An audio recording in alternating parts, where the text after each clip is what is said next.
하나님은 나의 아버지 되십니다. 하나님의 말씀이 내 길에 빛이십니다. 하나님을 예배하는 귀하고 복된 주일에 하나님의 말씀 앞으로 나온 새벽나라 친구들을 축복합니다. 8월 9일 새벽나라 말씀을 나눌 김대승 목사입니다. 제가 군대에 있을 때 저를 너무나도 심하게 괴롭히던 선임이 있었습니다. 저보다 6개월 먼저 입대한 분이었는데요. 지금 생각해보면 저랑 군번 차이도 그렇게 많이 나지 않던 분인데 이상하리만치 저를 심하게 괴롭혔습니다. 그때 저는 그 괴롭힘을 참지 못해서 이 선임이 눈치채지 못하게 저만이 할 수 있는 소심한 복수를 하곤 했습니다. 하지만 그 소심한 복수가 여러 차례 계속 반복되자 결국 그 선임은 눈치를 채고 말았습니다. 이후에는 더 가혹한 괴롭힘이 저를 기다리고 있었다라는 그런 슬픈 이야기가 있습니다. 시간이 지나서 지금 그때를 돌이켜보면 그때 그 괴롭힘이 그렇게 못 참을 만한 것도 아니었다라는 생각이 듭니다. 오히려 그 선임이 저를 정말 좋아해 주었다라는 것이 깨달아지게 되었는데요. 그래서일까 그때 제가 소심한 복수를 하지 말고 좀 더 인내하고 그 선임을 품었으면 어땠을까라는 후회 섞인 질문을 해보기도 합니다. 우리의 신앙생활도 이와 같지 않을까요? 하나님 앞에서 세상 속에서 복음으로 인해 고난받을 때 믿음으로 조금 더 인내해 본다면 어떨까요? 오늘 나눌 말씀의 제목은 인내가 필요해입니다. 함께 말씀을 읽겠습니다. 오늘의 말씀은 로마서 8장 18절에서 25절입니다. 현재의 고난은 앞으로 우리에게 나타날 영광과 좋게 비교할 수 없다고 생각합니다. 피조물은 하나님의 아들들이 나타나기를 고대하고 있습니다.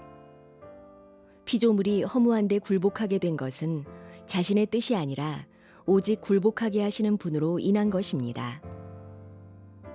그러나 피조물도 소망 가운데 있으니 이는 피조물 자신도 썩어짐의 종노릇하는 데서 벗어나 하나님의 자녀가 누릴 영광의 자유에 이를 것이기 때문입니다.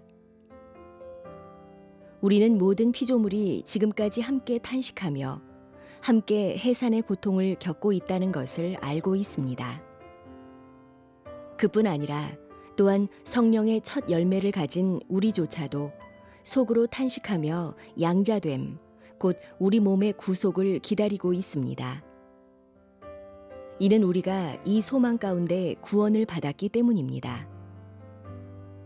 그러나 눈에 보이는 소망은 소망이 아닙니다. 보이는 것을 누가 소망하겠습니까? 만일 우리가 보지 못하는 것을 소망한다면 참고 기다려야 합니다.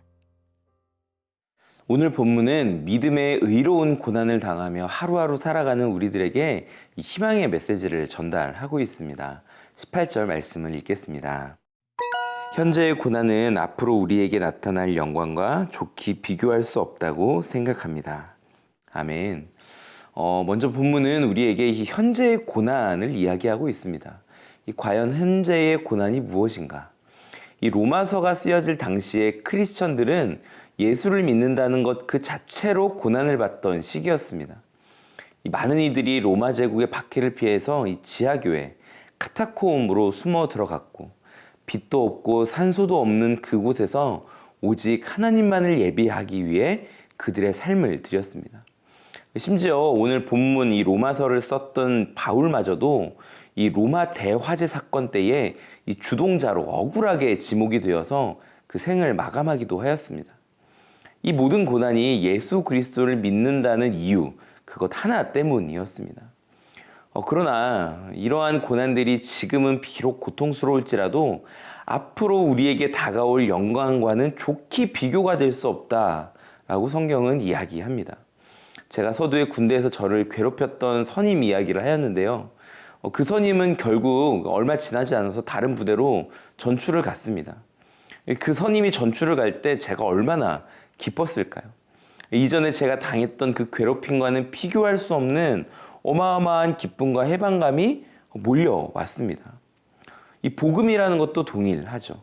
세상 속에서 교회가 그리고 크리스천이 비판받고 공격을 당하지만 우리가 복음 안에 온전히 잘 서 있다면 진리의 말씀 안에 온전히 붙들려 있다면, 성령에 사로잡힌 삶을 살아간다면 지금의 고난은 장차 우리에게 허락될 영광과는 좋게 비교되지 않는 것입니다. 사랑하는 새벽나라 친구들, 지금 이 순간, 지금 이 시대에 하나님의 진리의 말씀을 온전히 붙드십시오. 그리고 성령에 사로잡힌 삶을 사십시오. 당장에는 그것이 우리에게 고난을 줄 수 있지만 그 고난은 장차 우리에게 주어질 영광과는 비교조차 할 수 없는 것이 될 것입니다.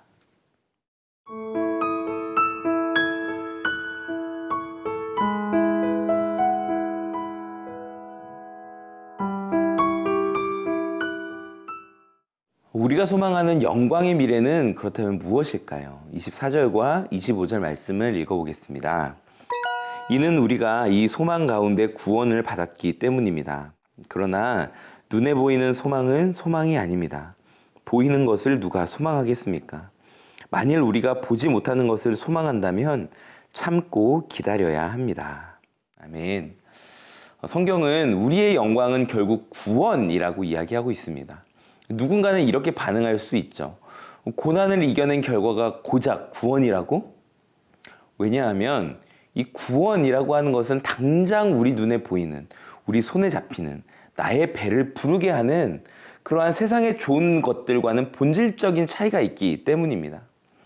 그러나 성경은 우리에게 눈에 보이는 소망은 진정한 소망이 아니라고 이야기를 하죠. 우리는 눈에 보이는 것을 소망하지만 진짜 소망은 눈에 보이는 것이 아니라는 것입니다. 언젠가 설교 말씀을 들으면서 이러한 이야기를 들은 적이 있습니다.